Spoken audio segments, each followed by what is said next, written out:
Hello guys, CLAT 24 का जो admit card है वो आउट हो चुका है। अब इस वीडियो में हम लोग देखेंगे कि क्या थिंग्स जो है आपको ध्यान में रखनी है, क्या इंस्ट्रक्शंस कंसोर्टियम के द्वारा आपको दिए गए हैं टेस्ट सेंटर को लेकर के एंड डॉक्यूमेंट्स को लेकर के जो आपको कैरी करने हैं। अपार्ट फ्रॉम दैट, उस वक्त एग्जामिनेशन के टाइम पे आपको कौन सी चीजें जो है करनी होंगी, ये इस वीडियो में हम लोग देखने वाले हैं। तो सबसे पहले गाइस, आपको टेस्ट सेंटर की हम टाइमिंग की बात करते हैं। तो टेस्ट सेंटर आपका एग्जामिनेशन जो है वो 2 से लेके 4 के बीच में है, बट आपको टेस्ट सेंटर के प्रेमाइसिस में पहुंच जाना है 1 o'clock को। एंड 1 o'clock के पहले ही आइडियली आप पहुंच जाइए। जो सीट्स होंगे, आप क्लासरूम में जाके अपनी सीट्स को ऑक्यूपाई कर पाओगे एट 1:30 PM।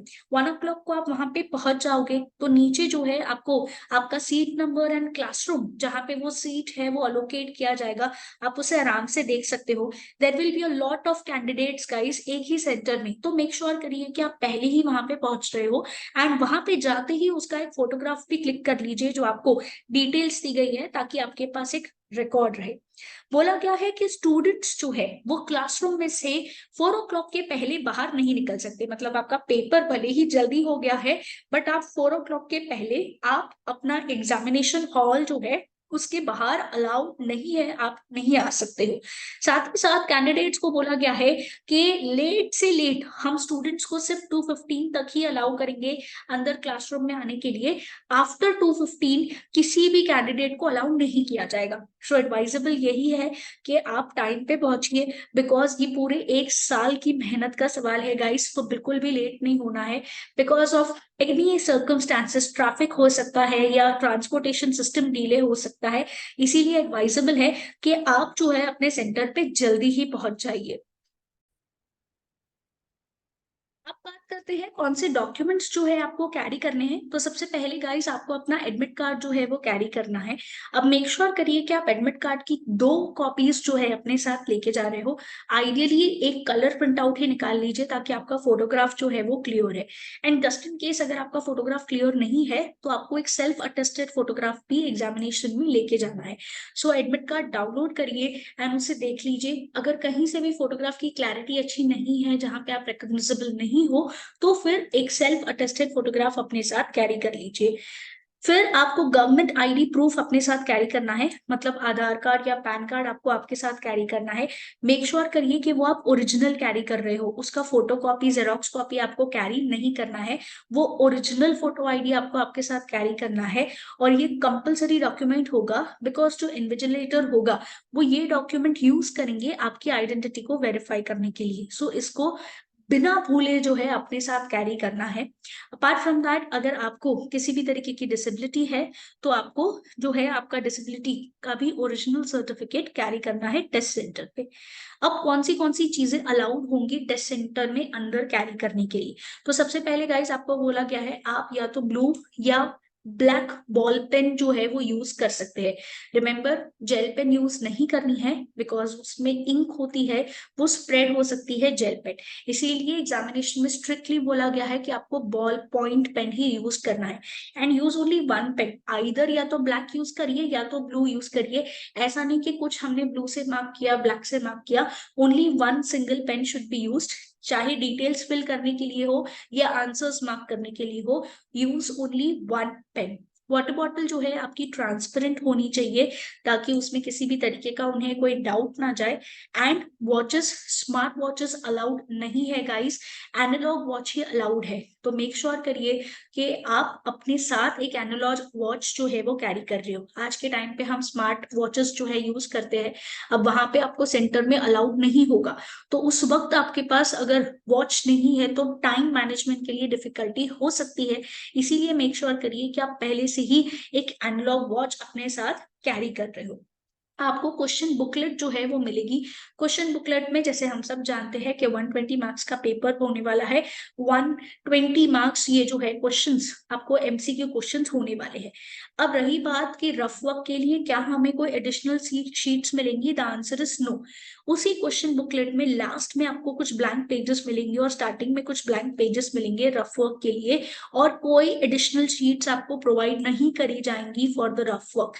बहुत इंपॉर्टेंट है ये गाइस। तो उसी में आपको सारा रफ वर्क जो है वो करना है। सफिशिएंट स्पेस देगा कंसोर्टियम आपको, बट काफी बच्चे ऐसे होते हैं जो बड़े बड़े या स्पीड में बहुत ज्यादा स्पेस यूटिलाइजेशन कर देते हैं, तो इस चीज का ध्यान रखिएगा। आपको एडिशनल शीट्स नहीं मिलेंगी रफ वर्क के लिए। जो क्वेश्चन पेपर बुकलेट में होगा उसी में से आपको मार्क करना है। एंड अगर आपको किसी भी तरीके का क्वेश्चन पेपर बुकलेट में से कोई डाउट आता है या आपको कोई चीज समझ में नहीं आ रही है, तो आपको इन्विजिलेटर को बताना है ये बात। एंड अगर क्वेश्चन पेपर कहीं से फटा हुआ है या कहीं पे प्रिंट प्रॉपर नहीं है, तो मेक श्योर करिए कि आप इन्विजिलेटर को तुरंत इन्फॉर्म कर रहे हो, एंड वो आपको रिप्लेस करके देंगे, एक नया क्वेश्चन पेपर बुकलेट देंगे एंड एक नई ओएमआर रिस्पॉन्स शीट आपको देंगे। तो मेक श्योर करिए कि बुकलेट चेंज होगा तो आपका ओएमआर रिस्पॉन्स शीट भी चेंज हो जाएगा। Remember, do not use the previous OMR response sheet with the fresh question paper booklet. Question paper के साथ OMR शीट भी क्या हो जाएगा, चेंज हो जाएगा। सो इसको ध्यान में रखना है।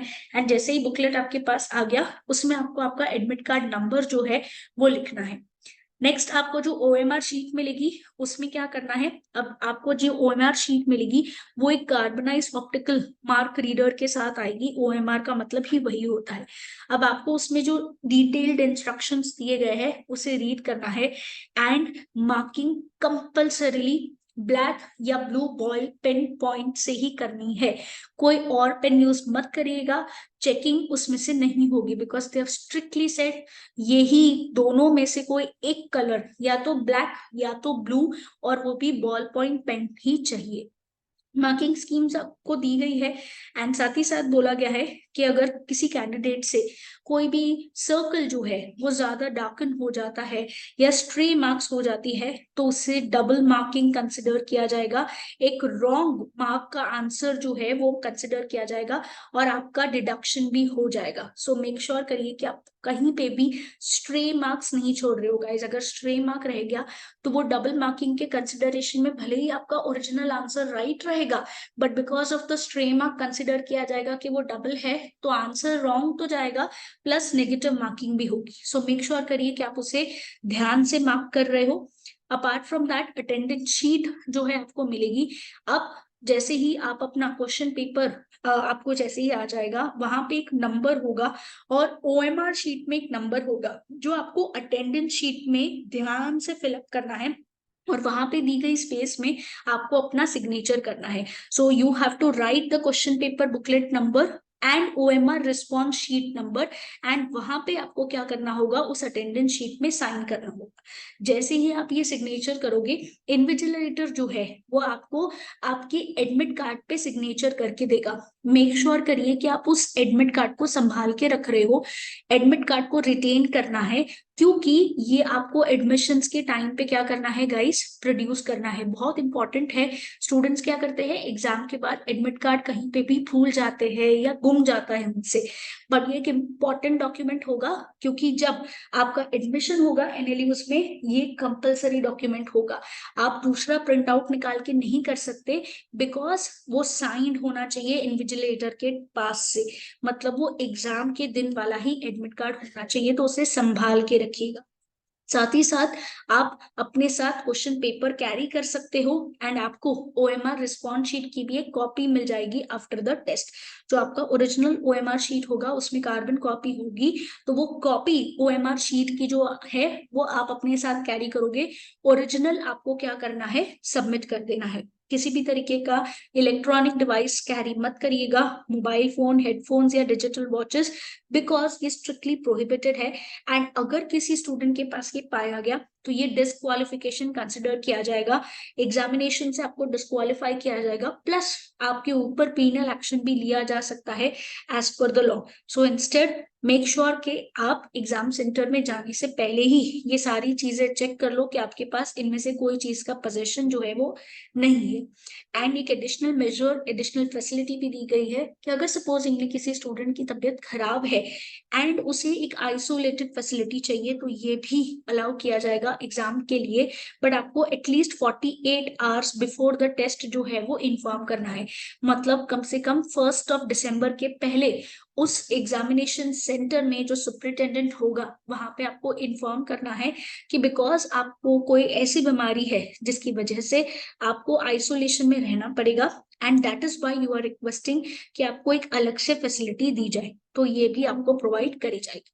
So that's it guys, follow this instructions very carefully. सारे डॉक्यूमेंट्स एग्जामिनेशन के पहले ही रेडी करके रखिए ताकि एग्जाम के वक्त आपको पैनिक ना हो। एग्जाम सेंटर में एकदम टाइम से पहुंच जाइए, एंड मेक श्योर करिए कि आप जो वॉच कैरी कर रहे हो वो स्मार्ट वॉच ना हो। एंड जो आपका क्वेश्चन पेपर में एडमिट कार्ड जैसे ही डालोगे, आप अपना रोल नंबर जैसे ही उसमें डालोगे, बहुत ध्यान से फिल करिएगा, उसमें किसी भी तरीके का मिस्टेक नहीं करना। मेक श्योर करना कि जो एडमिट कार्ड आपको मिल रहा है उस पे इन्विजिलेटर ने साइन किया हुआ है एंड आपका अटेंडेंस रिकॉर्ड भी हो गया है। So that's it guys, follow B Educare for more such updates, and all the best for your CLAT examination.